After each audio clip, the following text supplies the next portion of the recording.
Hoje eu tô aqui para falar com vocês sobre um livro que há muito tempo eu tenho no meu armário, eu demorei para fazer a leitura dele e recentemente eu terminei, e é o Essencialismo do Greg McKeown. Esse livro é muito parecido com A Única Coisa e basicamente ele fala sobre como viver uma vida mais simples. É muito parecido com o minimalismo, mas é um conceito diferente porque é baseado apenas no que é realmente essencial para nós como pessoas e não como seres humanos, como espécie. Se você gosta de temas assim e acha que você precisa também viver uma vida mais simples, já curte esse vídeo, se inscreve no canal e ativa os sininhos de notificação para você receber todos os vídeos desse canal. Bom, não tem como falar sobre o livro inteiro porque ele conta muitas histórias, usa muitas metáforas, ele dá vários exemplos, mas eu vou dar um resumo aqui. Se vocês gostarem, vocês vão lá, pegam o livro e leem ele inteiro.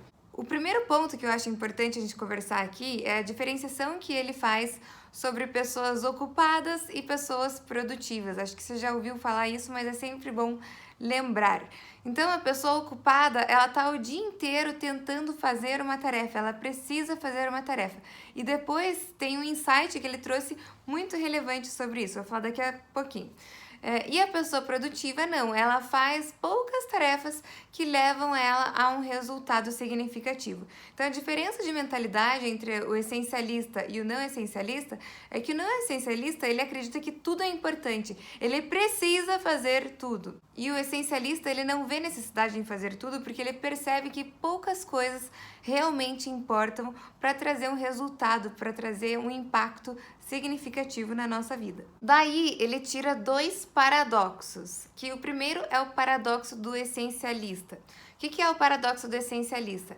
Apesar dessas pessoas fazerem poucas atividades, se concentrarem em poucas informações, elas avaliam muito mais atividades do que os não essencialistas. Porque os não essencialistas, eles estão o tempo todo ouvindo uma ideia e partindo para a ação, mas eles nunca param para avaliar se aquela ação realmente vai ser significativa ou não.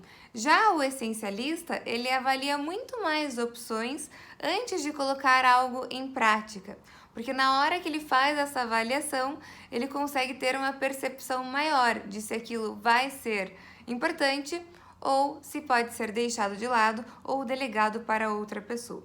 E o segundo paradoxo que ele cita é o paradoxo do sucesso, que é o quê? Quanto mais sucesso você tem, maior a tendência de você querer fazer muitas coisas e perder de vista o foco. Então, o que acontece? A pessoa que ela tem clareza, que ela sabe onde ela quer chegar, ela consegue andar e ter resultados significativos rápido na carreira. Isso faz com que outras pessoas vejam ela como a pessoa que traz as soluções, como a pessoa que resolve.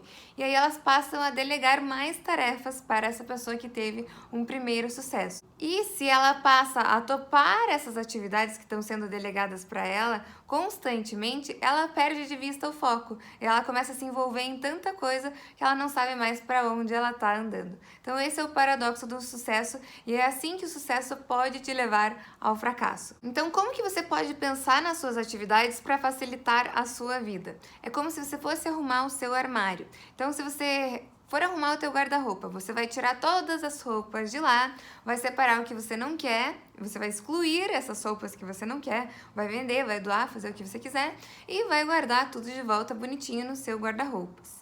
O que acontece se você não fizer esse processo constantemente? Ele vai passar a ficar bagunçado de novo, algumas coisas vão começar a se acumular ali e você vai se perder de novo no meio de tanta roupa. A mesma coisa você tem que fazer para organizar as suas atividades. Então você tem que olhar aquelas atividades e se perguntar, dessas, quais eu realmente amo, quais realmente são prioritárias e importantes para mim.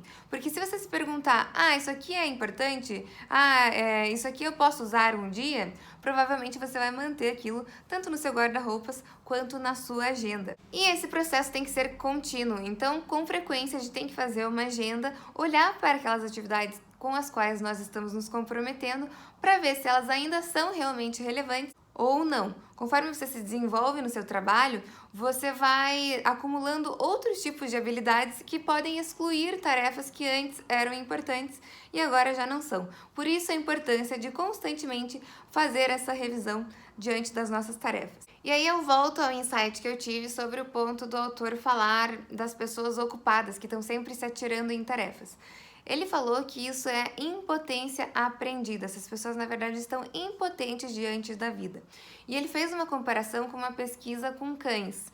Essa pesquisa foi feita da seguinte maneira: foram divididos 3 grupos de cachorros. O primeiro grupo ficava em uma cerca que dava choques, e se ele apertasse uma alavanca, essa cerca parava de dar choques. O segundo grupo ficava nessa mesma cerca que dava choques, mas a alavanca estava estragada, então ele podia apertar a alavanca e ele não ia parar de receber os choques.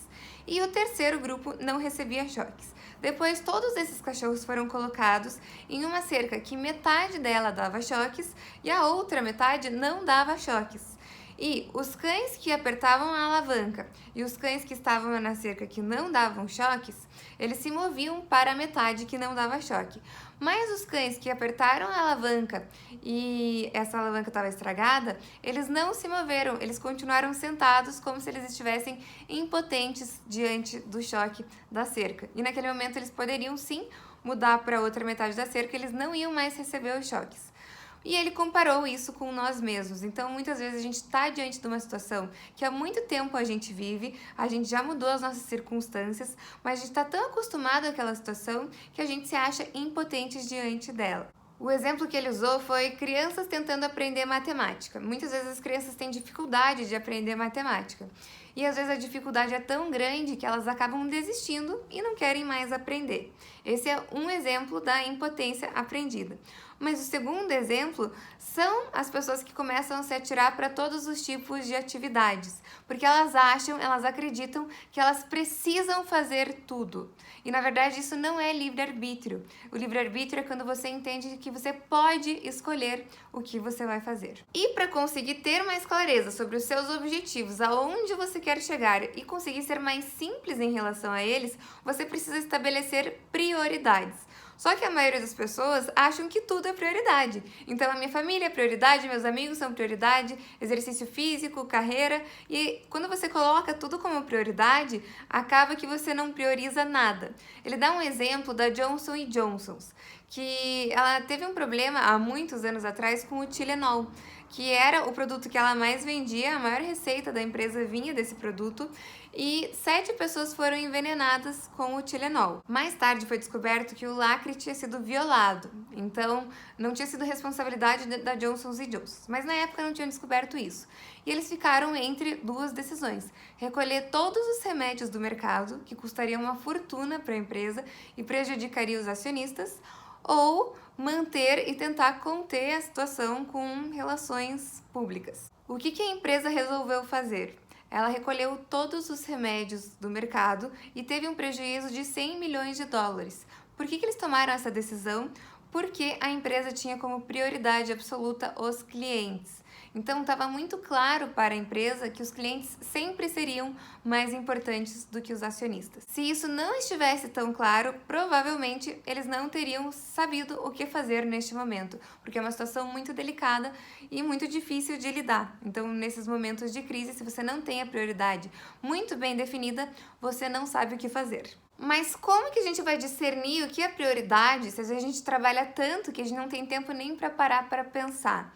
Ele deu um exemplo de um empresário que trabalhava tanto que ele ficou 5 anos a mais em um emprego que não era mais para ele, porque ele nunca parou para analisar se realmente ele tinha que estar ali.